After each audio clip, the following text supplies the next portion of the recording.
I thought I would share my process here of painting, and I originally started with these fabric markers. Kind of an unusual idea, but it works on canvas, and I like the way the fabric marker sort of covers the fabric marker has a very nice brush tip on it. So I've noticed that art markers cost a lot, but the brush markers are a bit, the fabric markers, they're a bit more inexpensive. So if you can find a brush marker that contains what you like, then do that. Anyway, I'm going to spread this acrylic paint after putting it down impasto style, as I often do. Going to work it out and spread it really thinly, so we still get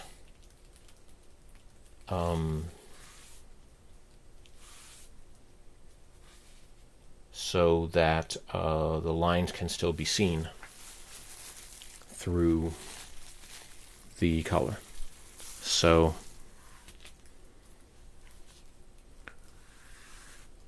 sort of I do things my own way, which may or may not be correct according to the classical painting theory or methods, but it can be interesting to just go with,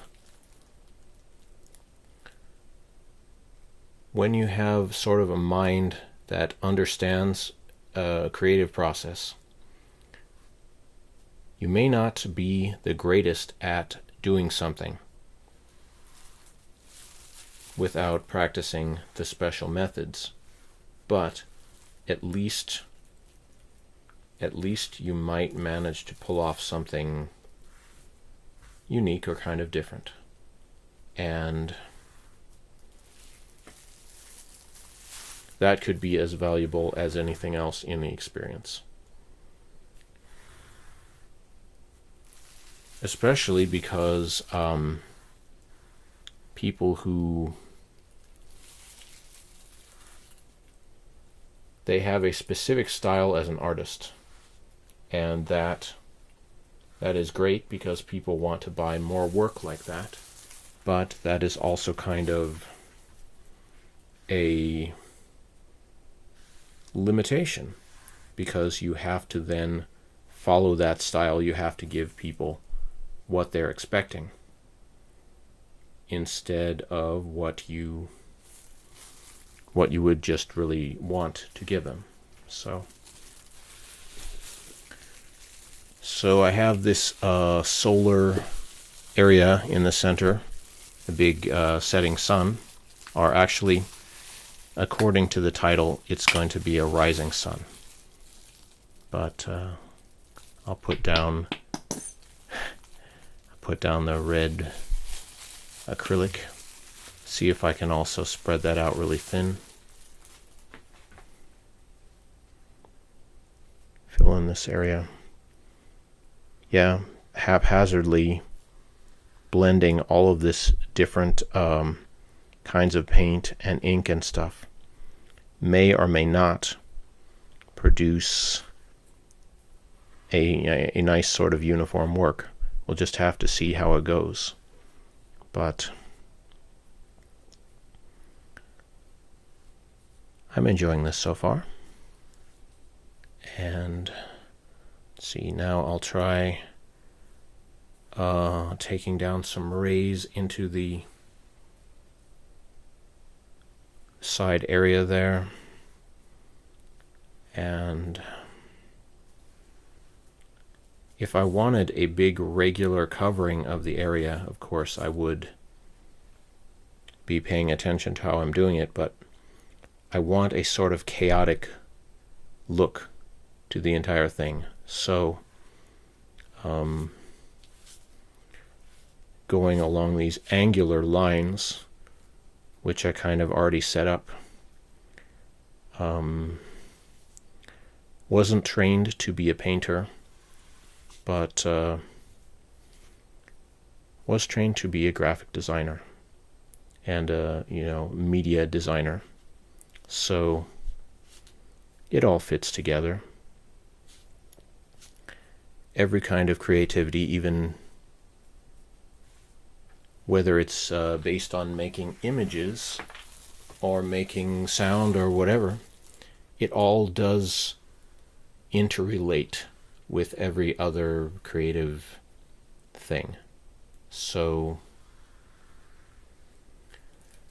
increasingly, that is what I'm trying to cover on this channel, which ended up being a lot of music, electronic music, and experimental music discussions. But I've always wanted to cover more than just music, because this is,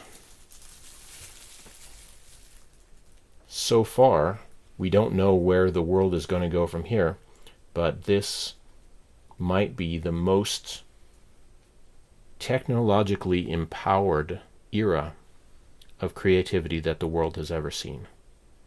That the technology, there's just so many different apps and systems and things going on right now that it is difficult for you to decide what you want to be interested in, and it's kind of difficult for me to decide everything I want to try and cover on the channel, and there isn't a way that I could cover everything. So just have to go with it, kind of play it by ear, play it by eye, or whatever combination of the senses that you want to describe. I guess this discussion could be called spoken word or something like that. But I like to give things titles and descriptions and stuff like that, but also just do what you feel you want to do, and then worry about what to call it later. I can't emphasize that enough. And luckily, I've sort of always realized that was true, but less in my early starting out days, of course. Everyone tends to idolize some narrow range of performers or styles or something like that, and they just want to do that. They may not want to branch out. If you ask them to try new things, they might even just say, no, I don't want to do that. And I can remember saying that, actually, or believing that there were some projects that I just was not interested in trying, and so it was a waste of my time. Or I was a clever student. I would try to bend the projects, the assignments that they gave me.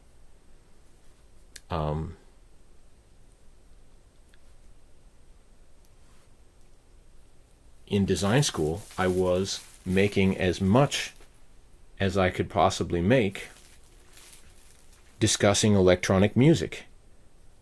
In design school, I did an album as a final project.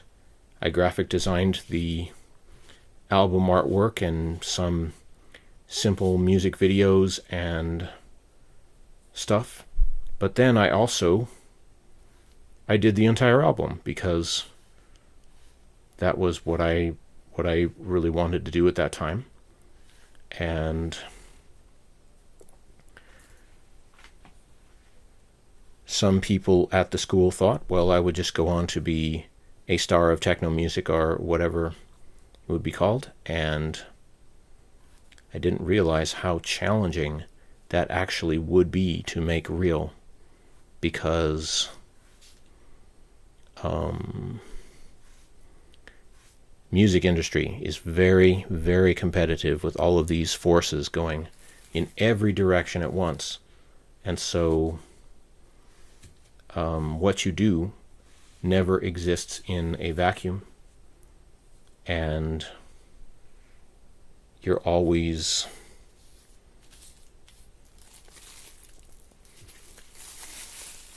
kind of dealing with someone else's format and motivations. So it has been challenging, but every single view, every single subscriber that I have, I'm very, very thankful for. And hopefully more people will join me on Patreon, because if you watch the channel, you know I like to do a lot of different things. And instead of say that doesn't go together, I'd rather say high-tech creativity is the unifying factor behind all of this. So, yeah.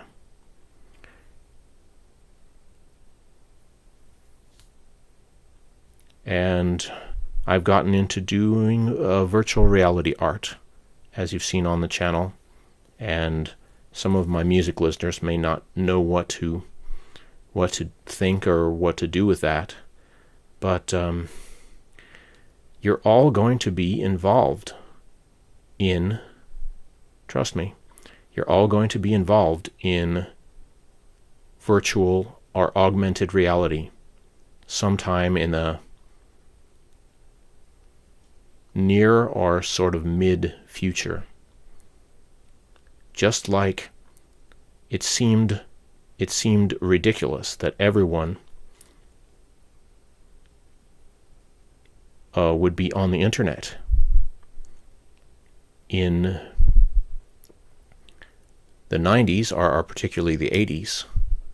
It was a limited amount of people who were doing it, getting involved, and also the technology was kind of cumbersome, obviously.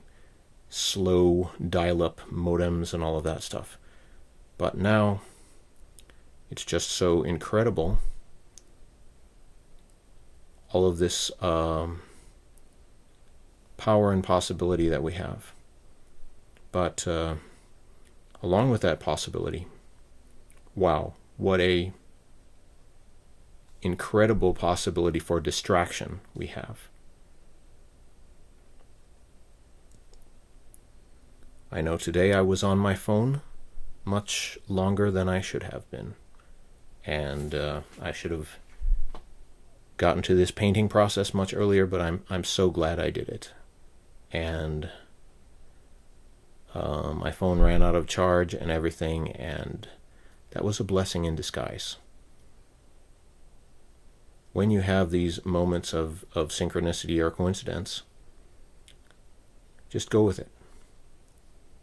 That could be a blessing in disguise. I don't think any supernatural thing appeared and drained the battery from my phone.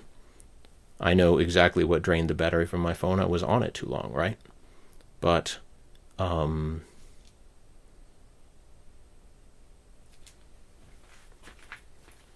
I can embrace that synchronicity that appeared, and a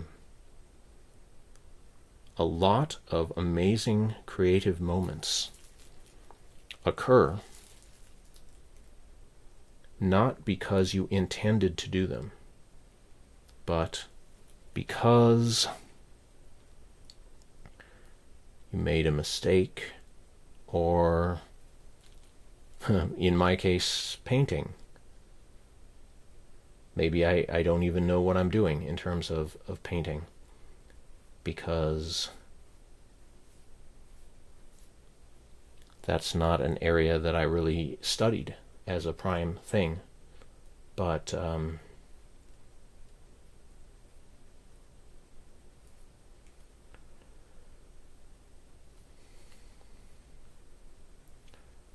there are interesting examples of artists who they didn't have a lot of training, and so they went off in their own direction, and it ended up being very valuable.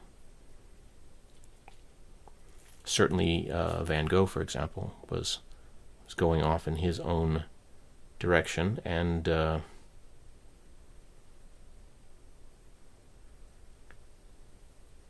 people could evaluate that he was literally crazy, or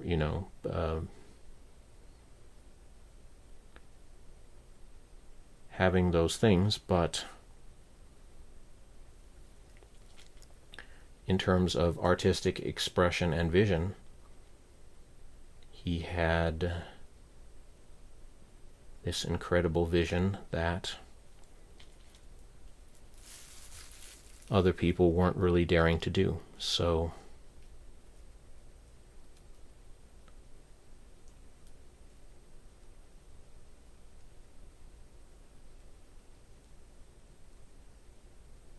this is turning out pretty well, actually.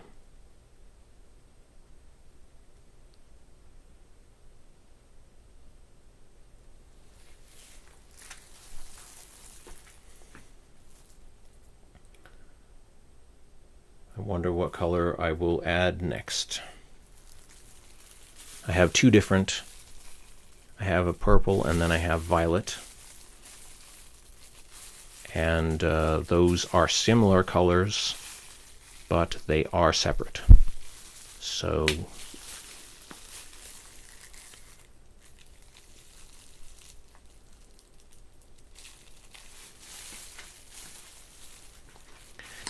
and these painting materials that I'm using, it's all fairly inexpensive stuff.